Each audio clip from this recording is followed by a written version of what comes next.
மாயமாகிய உதயநிதி ஸ்டாலினின் பல கோடி ரூபாய் பணம். உயர்நீதிமன்றத்தில் வழக்கு தொடர்ந்த உதயநிதி போட்டியிடும் தொகுதியை சேர்ந்த நபர். யார் இந்த நபர்? உதயநிதி சொத்துல என்ன குறைய கண்டாரு? இதெல்லாம் பத்தி தான் ஃபுல் டீடைல்டா நம்ம இந்த வீடியோல பார்க்க போறோம். நான் ஜெசோனா. இந்த வீடியோக்குள்ள போறதுக்கு முன்னாடி இந்த வீடியோ பத்தின கருத்து ஏதாவது உங்களுக்கு இருந்துச்சுன்னா தாராளமா கமெண்ட்ல சொல்லுங்க. ஏன்னா உங்களுடைய கமெண்ட்டை பார்த்துட்டு தான் நாங்க நெக்ஸ்ட் வீடியோ இன்னும் பெஸ்டா எடுக்கிறதுக்கு ரொம்பவே யூஸ்ஃபுல்லா இருக்கும். வாங்க வீடியோக்குள்ள போய் பார்த்து தெரிஞ்சுக்கலாம். ஃபர்ஸ்ட், உதயநிதி மேலேயே வழக்கு தொடர்ந்த அந்த நபர் யாரு அப்படிங்கிற மாதிரி நம்ம பார்த்தோம் அப்படின்னு பார்த்தீங்கன்னா, சென்னை சேப்பாக்கம் திருவல்லிக்கேணி தொகுதியில உதயநிதி ஸ்டாலின் 2வது முறையாக போட்டியிடுறாரு. இவர் போட்டியிட்டதுனால என்ன பண்ணணும் அப்படின்னு பார்த்தீங்கன்னா, வேட்பு மனு தாக்கலின் போது அவங்கள்ட்ட எவ்வளோ சொத்து இருக்குது அப்படிங்கிற மாதிரி பிரமாண பத்திரம் அவங்க கொடுக்கணும். அதே மாதிரி 2026க்கான பிரமாண பத்திரம் கொடுத்திருக்காரு உதயநிதி ஸ்டாலின். இப்ப உள்ள உதயநிதியின் பிரமாண பத்திரத்தை பார்த்து அதே தொகுதியில உள்ள ஆர் குமாரவேல் என்கின்றவருக்கு ஒரு டவுட் வருது. அவர் என்ன பண்றாரு அப்படின்னு பார்த்தீங்கன்னா, ஆல்ரெடி 2021 உதயநிதி பிரமாண பத்திரம் மனு தாக்கல் பண்ணியிருப்பார்ல, அந்த பிரமாண பத்திரமும் இப்போ 2026 வேட்பாளராட்டு நிற்கிறதுக்காக பிரமாண பத்திரம் மனு தாக்கல் பண்ணியிருப்பார்ல, அந்த பிரமாண பத்திரமும் சேர்ந்து ஒப்பிட்டு பார்க்குறாரு. பார்த்ததுல அவருக்கு அதுல நிறைய முரண்பாடு வந்திருக்குது.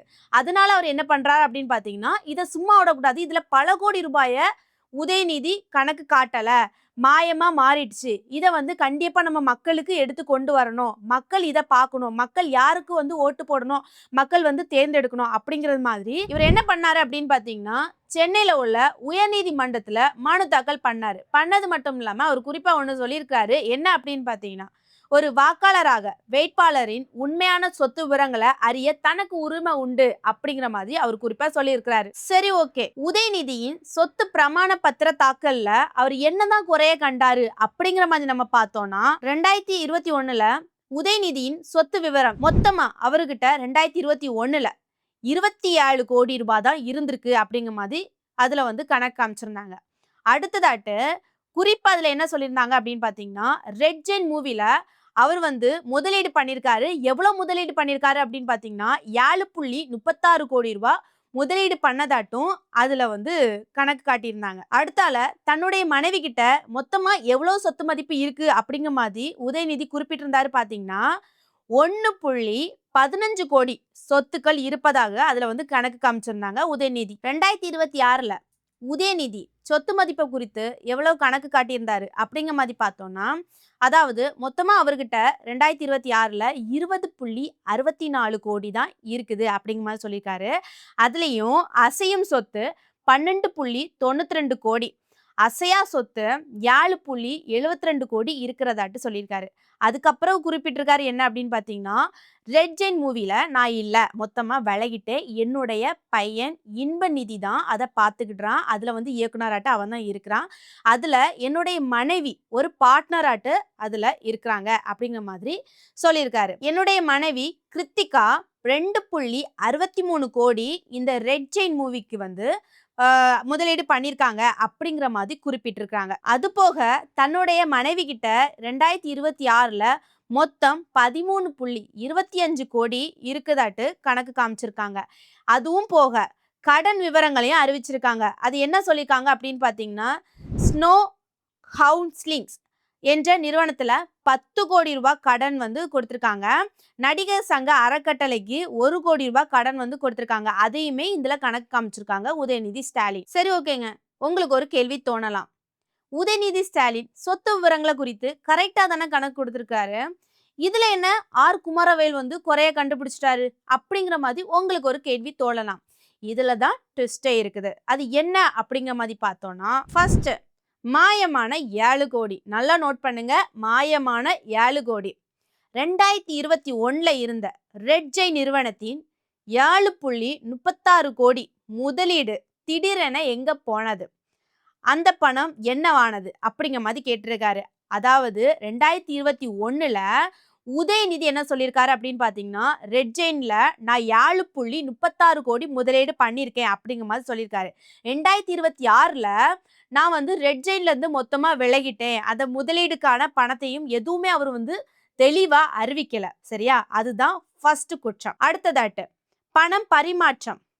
உதயநிதியின் சொத்து மதிப்பு குறைந்த அதே வேளையில அவரது மனைவியின் சொத்து மதிப்பு 1.15 கோடியில இருந்து 13.25 கோடியாக திடீரென எப்படி உயர்ந்தது அப்படிங்கிற மாதிரி கேட்டிருக்காரு. இது ரொம்பவே ஒரு வாஸ்தவமான ஒரு கேள்வி அப்படிங்கிற மாதிரி தான் சொல்லி ஆகணும். உதயநிதியின் மனைவி கிட்ட 2021ல 1.15 கோடி ரூபாய் இருந்திருக்குது. அது எப்படி 2026ல அவரோட மனைவி கிட்ட 13.25 கோடி ரூபாய் திடீர்னு எப்படி வந்துச்சு அப்படிங்கிற மாதிரி தான் எல்லாத்துக்குமே ஒரு கேள்வியை தோண வைக்கும். அதுதான் அவர் கேட்டிருக்கிறார். இதுல குறிப்பா அவர் என்ன கேள்வி வைக்கிறாரு அப்படின்னு பாத்தீங்கன்னா, சொத்துக்களை மறைப்பதற்காக திட்டமிட்டு நிறுவனங்களின் பொறுப்புகளும் பங்குகளும் குடும்ப உறுப்பினர்களின் பெயர்களுக்கு மடைமாற்றப்பட்டுள்ளதா அப்படிங்கிற மாதிரி அந்த கேள்வியை வச்சிருக்கிறாரு. அது மட்டும் இல்லாம அவர் கொடுத்துள்ள பெருந்தொகை கடன்கள் மற்றும் நிதி பரிவர்த்தனைகளுக்கான ஆதாரங்கள் சரியாக இல்லை. எனவே இது கார்ப்பரேட் மோசடியாக என விசாரிக்க வேண்டும் அப்படிங்கிற மாதிரி அவர் சரியான கேள்வியை வச்சிருக்கிறாரு. அதாவது உங்களுக்கு புரியும்படி சொல்லணும் அப்படின்னு பாத்தீங்கன்னா, உதயநிதி சில நிறுவனங்களுக்கு கடன் கொடுத்திருந்தாங்களா, ஸ்னோ கவுன்சிலிங் என்கின்ற நிறுவனத்துக்கு 10 கோடி ரூபாய் கடனும் நடிகர் சங்க அறக்கட்டளைக்கு 1 கோடி ரூபாய் கடன் கொடுத்திருந்தாங்களா, இதற்கான சரியான ஆதாரங்களை வெளியிடல அப்படிங்கிற மாதிரி அவர் முக்கியமா ஒரு குற்றச்சாட்டை வச்சிருக்கிறாரு. இந்த வழக்கின் தற்போதைய நிலை என்ன அப்படின்னு பாத்தீங்கன்னா, முதல்ல இந்த வழக்கை யார் விசாரணை பண்ணாங்க அப்படின்னு பாத்தீங்கன்னா, சென்னை உயர்நீதிமன்ற தலைமை நீதிபதி S.A. தர்மாதிகாரி மற்றும் நீதிபதி G. அருள்முருகன் ஆகிய 2 பேருமே சேர்ந்துதான் இத விசாரணை பண்றாங்க. அது மட்டும் இல்லாம இவங்க என்ன உத்தரவு கொடுத்திருந்தாங்க அப்படின்னு பாத்தீங்கன்னா, உதயநிதியின் சொத்து விவரங்களை உள்ள முரண்பாடுகளை குறித்து வருமான வரித்துறை மற்றும் மத்திய கார்ப்பரேட் விவகாரங்கள் அமைச்சகம் ஆகிய உடனடியாக விசாரிக்க வேண்டும் அப்படிங்கிற மாதிரி உத்தரவு கொடுத்திருக்காங்க. இன்னொன்னு என்ன சொல்லியிருந்தாங்கன்னா, ஒரு கெடு கொடுத்திருக்காங்க. என்ன அப்படின்னு பாத்தீங்கன்னா, ஏப்ரல் 23ஆம் தேதி வாக்குப்பதிவு நடைபெற உள்ளதுனால ஏப்ரல் 20ஆம் தேதிக்குள்ள திங்கட்கிழமை வருமான வரித்துறை தங்களது விசாரணை அறிக்கை நீதிமன்றத்தில் தாக்கல் செய்ய வேண்டும் என கெடு கொடுத்திருக்காங்க நீதிமன்றத்துல இருந்து. என்னுடைய கருத்து என்ன அப்படின்னு பாத்தீங்கன்னா, ஒரு வேட்பாளர் தேர்தலில் போட்டியிடும் போது என்ன பண்ணுவாங்கன்னா, தனக்கிட்ட எவ்வளவு சொத்து மதிப்பு இருக்குது அப்படிங்கிற மாதிரி விவரங்களை மனு தாக்கல் செய்வாங்க. சரியா? அதை தெரிஞ்சுக்கிடுறது யாரோட கடமை அப்படின்னு பாத்தீங்கன்னா, வாக்காளரோட கடமை. இந்த வேட்பாளர்கிட்ட இவ்வளவுதான் சொத்து இருக்குது அப்படிங்கிற மாதிரி வாக்காளர்கள் தெரிஞ்சுப்பாங்க. அதே மாதிரி உதயநிதி ஸ்டாலினோட சொத்து விவரங்களை குறித்து மக்கள் தெரிஞ்சுக்கணும்னு நினைக்கிறது தப்பு கிடையாது.